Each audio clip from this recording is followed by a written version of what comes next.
What you are about to hear is highly classified.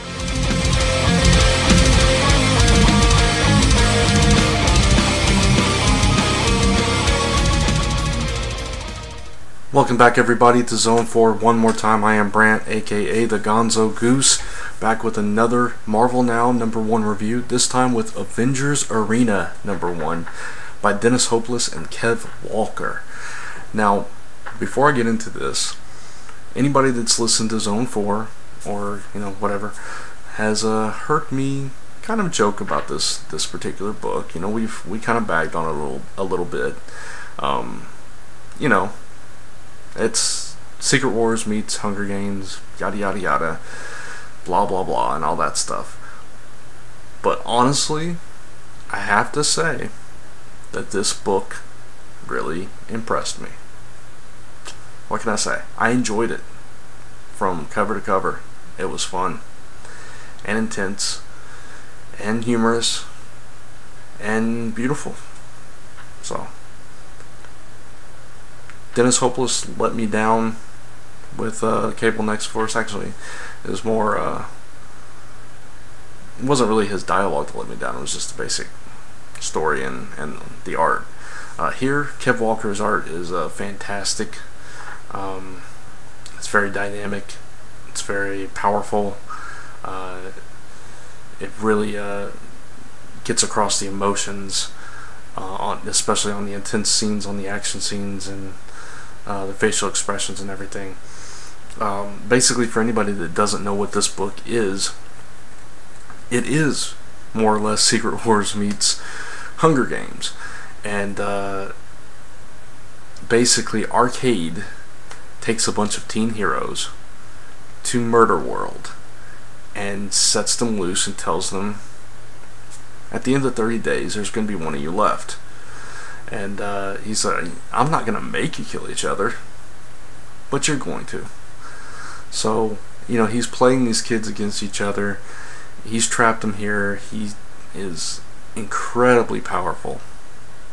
Far more powerful than any of them, even combined. And he likes games. He talked about some of the old stuff. It was really cool. Dennis Hopeless does know his stuff, and he played to the humor aspect of it a couple of times. Like he said, you heard about the X-Men and the giant pinball machine? Yeah, that was me. That kind of stuff, and those kind of references. And speaking of Hunger Games, he says about this whole concept of them being trapped here and setting out to kill each other. He says, I got the idea from a couple of kids' books I read in the pen. So, obviously referring to it directly. And, let's face it, that is where they got the idea, I'm sure.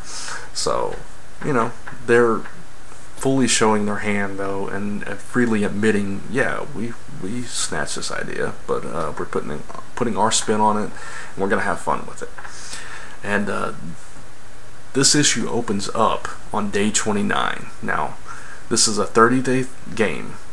At the end of 30 days, somebody's going to be a victor, and everybody else is supposed to be dead, supposedly. So day 29, we open up on Hazmat. For anybody that's read Avengers Academy, you know who Hazmat is. And she's doing some inner monologuing here. And she's talking about, her experience here, not, who she used to be, how she used to always complain about things, and that she's finally gotten over that. And she says that X-23, of course the female Wolverine clone, is diving at her, claws out, and it's a beautiful, beautiful splash page. And she fries her, and then she says, "This girl's gonna gut me," because she's got Wolverine's healing factor. So,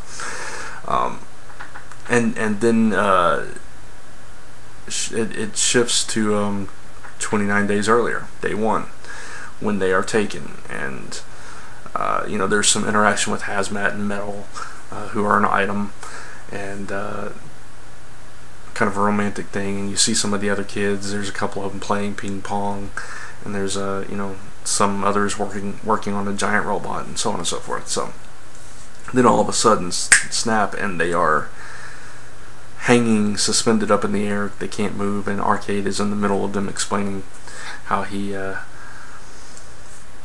is basically their captor, and they're going to do whatever he says, because he's got complete control over them. And so he shows off a little bit, and he lets them go, and they try to take him out. Of course, he says, okay, let's do this part now. And so he goes off and just basically wipes the ground with them. They can't do anything against him. And he flings Hazmat. Hazmat is kind of the one leading the charge. She's attacking him full force, and he flicks her 2 miles away, and Metal goes running after her, of course. And after they all get that out of their system, they're just standing there, realizing that they can't do anything. And he says, okay, so he keeps talking, and he says, as far as why he's chosen them, I like this particular line. He says, why you? I don't know. Bad luck? Fate? Wolverine's skull having a better security system? I thought that was a funny line to say. And so then he tells them that they need to choose the weakest link, because one person he's going to kill right now. The rest of them, they'll kill each other, but he's going to kill the first one. So and they just stand there. They don't say anything. And he says, if you don't pick somebody, I will. So all the while, Hazmat and Metal are back, and they're having a conversation. Metal, all he wants to do is protect her. Hazmat comes up, and she says, forget this, and she attacks him again. He said, we have a winner. And spoiler alert, if you don't want to know, you might want to fast forward about a minute, but spoiler alert. Okay, so Hazmat is fighting him. He said, we have a winner. So he's about to kill Hazmat, and up walks Metal and says, stop, I'm the weakest link, take me.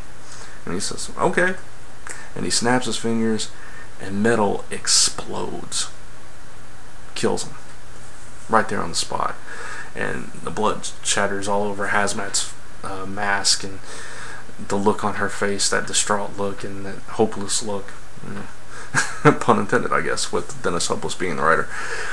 It was just it was intense, but it was intriguing, it was entertaining, and that kicks off the whole series. And I have to say, I bagged on this book, but I really thoroughly enjoyed this issue, and I'm looking forward to seeing how it plays out. I want to see how they get from day 1 to day 29 like we saw at the beginning of this issue. I want to see what happens between now and then. And I think it was very smart to structure it in that way. So, yeah, I'm very taken with this book. The concept, it's not original, but they admit that, and they own it. The writing, fantastic. Solid dialogue, solid, with the narration, the inner monologues, even the outer monologue of Arcade as he's talking to these kids, and just the portrayal both of from a writing standpoint and an art standpoint of the kids just being dumbfounded and just wanting to kill him, but knowing that they're powerless to do so was perfectly portrayed in both the writing and the art. And the battle scenes, dynamic. The coloring is in parts it's muted. It's kind of a muted, kind of softer, darker tone, and at times when in some of the action scenes, like the splash page I mentioned with Hazmat and the X-23, it pops off the panel. It pops off the page. And I have to say, I really enjoyed this book. Far more than I thought I would, and for that alone, for this issue, for pulling me in like that, I'm giving this a 5 out of 5. So that's my take on it.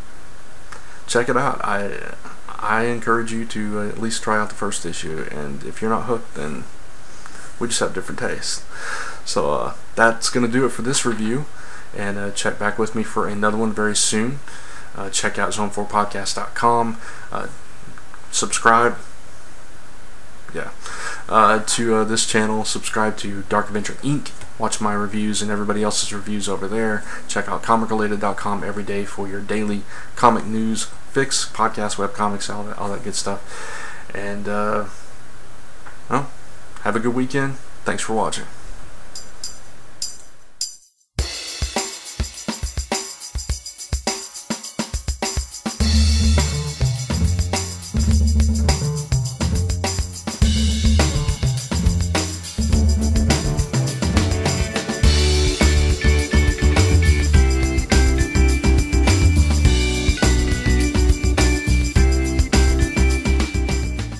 This has been a Gonzo Goose production.